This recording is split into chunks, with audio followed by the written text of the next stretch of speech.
students, welcome to you all in this session. The session will be very interesting. जिन लोगों ने अभी तक हमारे चैनल को सब्सक्राइब नहीं किया है वो YouTube में जा करके हमारे चैनल मोहम्मद रहीम खान ऑफिशियल को सब्सक्राइब कर ले, ताकि आप तक हमारे तमाम न्यू जो लेक्चर्स हैं वो आप तक पहुंचे। आज के टॉपिक में हम बात करेंगे जो कि बहुत इम्पोर्टेंट है।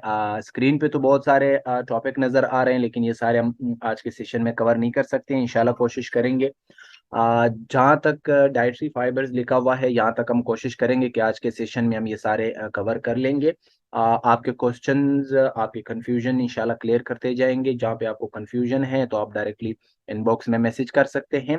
आज के टॉपिक में हम विटामिन डी के बारे में बात करेंगे जो कि फूड न्यूट्रिएंट से ताल्लुक रखता है। मिनरल्स के बारे में बात करेंगे जो कि हमारे फूड का हिस्सा है, फूड न्यूट्रिएंट्स का पार्ट है। और फिर हम थोड़ा बहुत डेफिशिएंसीज पर बात करेंगे कि कुछ विटामिन या कुछ फूड न्यूट्रिएंट्स की डेफिशिएंसीज की वजह से स्पेशली इन ह्यूमन कौन कौन से डिसऑर्डर्स होते हैं या कौन कौन से डिजीज हो सकते हैं, तो उस पर भी बात करेंगे। फिर वाटर को एज अ फूड कंपोनेंट हम इस पर डिस्कस करेंगे। इसके बाद डाइटरी फाइबर्स जो कि मोस्टली वेजिटेबल्स में होते हैं, इसमें हम बात करेंगे। जितने भी क्वेश्चंस होंगे आपके इंशाल्लाह साथ साथ हम क्वेश्चंस को भी डिस्कस करते जाएंगे। तो आते हैं, सबसे पहले हम विटामिन डी के बारे में बात करेंगे कि विटामिन डी एक्चुअली होता क्या है और ये कौन से फूड न्यूट्रिएंट्स में मौजूद होता है, हमें कहाँ से इसके सोर्स कहाँ से मिल सकते हैं। और फिर ये जब हम विटामिन डी को एज अ फूड हम इनटेक करते हैं, फिर इसका बॉडी के अंदर क्या मेटाबॉलिक फंक्शंस हो सकते हैं। मेटाबॉलिक फंक्शंस का मतलब है कि इसकी जब बॉडी में डाइजेशन होती है या ब्रेकडाउन होती है या ऑब्जॉर्प्शन इन द ब्लड होता है विटामिन डी का, तो वो वहाँ पे क्या फायदा है इसका, ओवरटेक के क्या नुकसान है और डेफिशिएंसीज के क्या नुकसान है, इसके मेटाबॉलिक एक्टिविटीज को भी हम साथ साथ डिस्कस करते जाएंगे। विटामिन डी जो कि actually fat soluble responsible for the increasing intestinal absorption of the calcium, magnesium and phosphate. ठीक है, तो vitamin D actually fat soluble substances का एक ऐसा ग्रुप है जो कि रिस्पॉन्सिबल होता है इंटेस्टाइनल जो कि इंटेस्टाइन्स हैं जहाँ पे फूड ने अब्जॉर्ब होना होता है इनटू द ब्लड। एक्चुअली अगर हम डाइजेस्टिव सिस्टम का देख ले, ओरल कैविटी में जो कि माउथ है, जहाँ पे मुंह है, यहाँ पे ग्रेडिंग होती है, ब्रेकडाउन होती है large pieces of food into smaller pieces then it is move toward the stomach. फिर स्टमक में थोड़ा बहुत डाइजेशन हो जाती है, ब्रेकडाउन हो जाती है।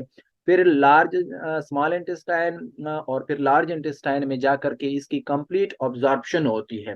ऑब्जॉर्प्शन का मतलब होता है कि जब फूड पार्टिकल्स ब्लड के अंदर, जो बेनिफिशियल फूड पार्टिकल्स हैं, जो डाइजेस्टेबल फूड पार्टिकल्स है, उनका ब्लड के अंदर ऑब्जॉर्ब होना या ब्लड में शामिल होना, that is known as absorption. अब इंटेस्टाइनल ऑब्जॉर्प्शन का मतलब है कि जब इंटेस्टाइन यानी लार्ज और स्मॉल इंटेस्टाइन के अंदर जब फूड जो है ना, फूड के पार्टिकल जब खुराक का ब्लड का हिस्सा बनते हैं, उसको इंटेस्टाइनल ऑब्जॉर्प्शन बोलते हैं। तो इंटेस्टाइनल ऑब्जॉर्प्शन ऑफ कैल्शियम, यानी कैल्शियम जब ब्लड में शामिल होता है, ऑब्जॉर्ब होता है, या मैग्नीशियम या फॉस्फेट, इन तीनों के ऑब्जॉर्प्शन के लिए, इंटेस्टाइनल ऑब्जॉर्प्शन के लिए विटामिन डी का होना लाजमी है। विटामिन डी खुद जो कि एक विटामिन है और ये विटामिन के ऐसे ग्रुप से ताल्लुक रखता है जो कि फेट सोलुबल विटामिन है, यानी ये फेट के अंदर सोलुबल हो सकता है। And many others biological effects, इसके बहुत सारे बायोलॉजिकल इफेक्ट्स और भी है ह्यूमन के बॉडी के अंदर। अगर हम देख ले, इसका एक बहुत ही इंपॉर्टेंट कंपाउंड है जो कि विटामिन डी 3 जिसे, या विटामिन डी 2 जिसे हम बोलते हैं, यानी विटामिन के को अगर हम देख ले, विटामिन डी का एक बहुत ही अहम इम्पॉर्टेंट जो कंपाउंड है जिसको हम विटामिन 3 और विटामिन डी बोलते हैं, ह्यूमन के अंदर इसका बहुत बड़ा रोल होता है, बहुत बड़ा बायोलॉजिकल इफेक्ट होता है। विटामिन डी जो है ना, ये फेट सोलुबल विटामिन है, यानी ये विटामिन जो है ना, ये फेट के अंदर डिसॉल्व हो सकते हैं, सोलुबल हो सकते हैं।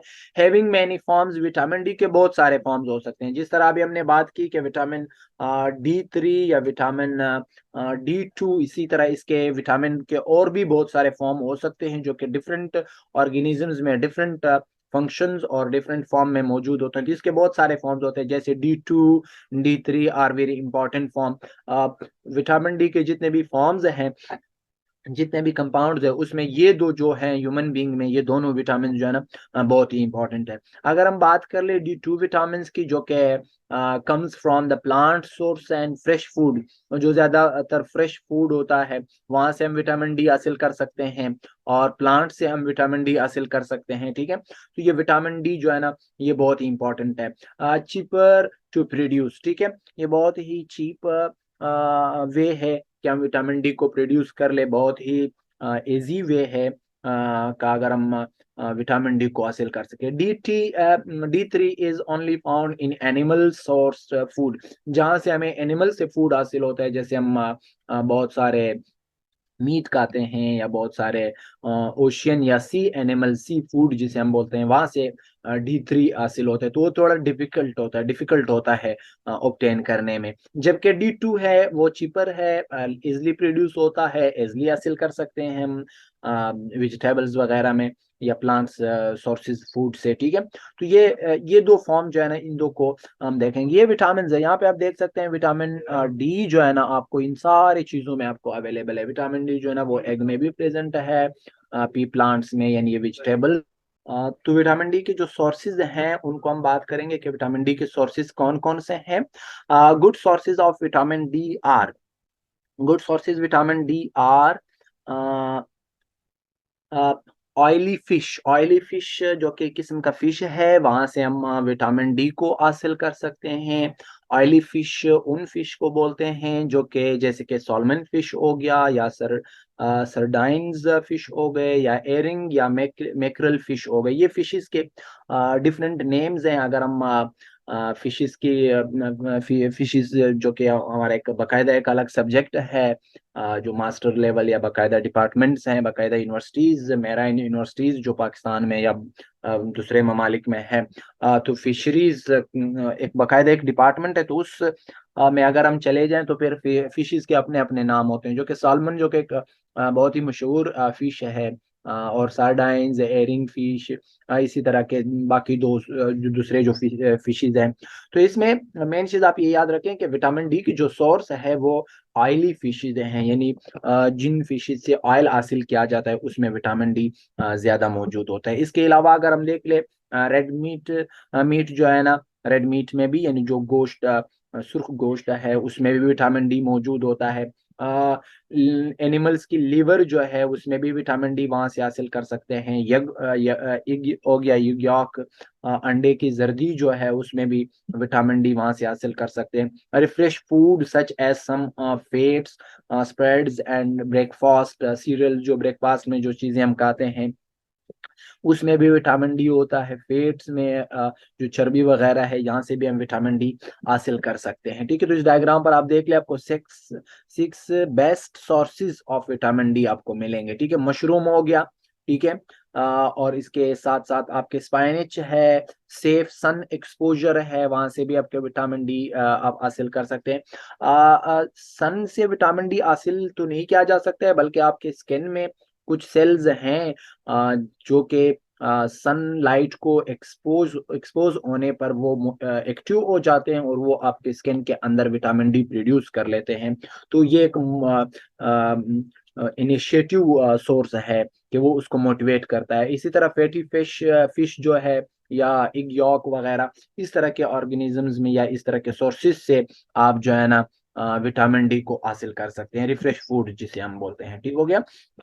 अब जो है ना नेक्स्ट हम बात करेंगे कि विटामिन डी का मेटाबॉलिक क्या फंक्शन हो सकते हैं। विटामिन मेटाबॉलिक एक्टिविटीज का मतलब है कि मेटाबॉलिज्म क्या हो सकता है। मेटाबॉलिज्म हम एक टर्मिनोलॉजी यूज करते हैं स्पेशली बायोलॉजी में।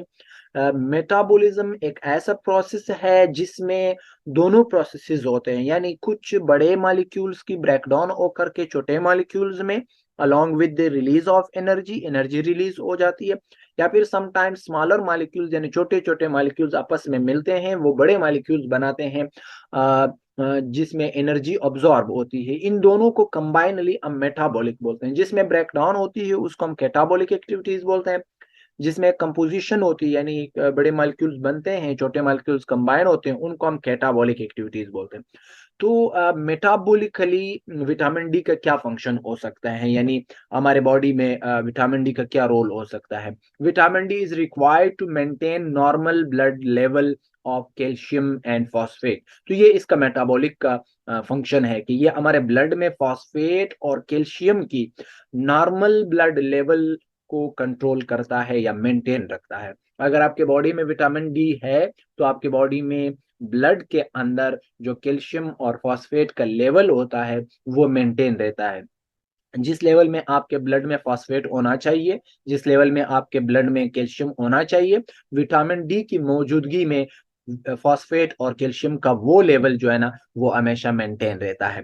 Turn needed for the normal mineralisation of the bone, bone के मिनरलाइजेशन करता है, मसल्स कंस्ट्रक्शन में हेल्प करता है, नर्व कंडक्शन यानी आपके बॉडी में नर्व की इम्पल्सिस जो है, मैसेजेस जो है, न्यूरॉन की फंक्शन को मेंटेन रखता है, जर्नल सेलुलर फंक्शन यानी सेल के अंदर जो फंक्शंस होते हैं उसको मेंटेन रखता है, all cells of the body, ये इसका मेटाबॉलिक रोल हो सकता है। Metabolism of vitamin D, UV ultraviolet rays beta, ठीक है, जो कि आपके स्किन में होता है, सनलाइट पड़ती है तो प्री डी3 प्रोड्यूस हो जाता है, फिर प्री डी3 जो है ना ये डी3 में कन्वर्ट हो जाता है, डी3 जो कि लीवर में चला जाता है, ठीक है। इस तरह ये जो है ना फिर लीवर से आपके किडनीज पर ये फंक्शन करता है, और यहाँ पर आपके इंटेस्टाइन में कैल्शियम ऑब्जॉर्प्शन में हेल्प करता है, बोन में मिनरलाइजेशन यानी बोन में मिनरल्स की डिपोजिशन करता है, ठीक है। तो ये